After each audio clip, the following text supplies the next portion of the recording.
When you enter a room like this, do you feel confident? Do you feel like you are communicating the real you?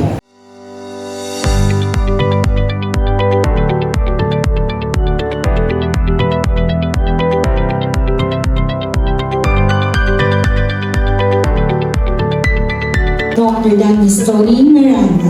What if you are anchoring your confidence in the wrong source? Your real identity is that you have worth, you have purpose, you have power, and another is you have your unique strength. Do you know that first impressions last? Charisma is actually the combination of us trusting a person and us respecting a person. To look credible, we need to look taller. We show hands because we wanted to communicate collaboration. We wanted to communicate that I'm listening. Body language can either build or break. Actions speaks louder than words. So when you communicate, always show hands, always open body language. Posture was important. It sometimes communicates lack of confidence. Sometimes we adjust our manners based on who's in front of us. But actually, it's never about who's treating us badly or not.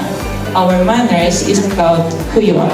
Every day you have a choice to be rude or to be nice. So every day is a choice to communicate who you are. Who you are is something that you need to intentionally be communicating when you show up. You remember your identity and how they remember your body language and everything.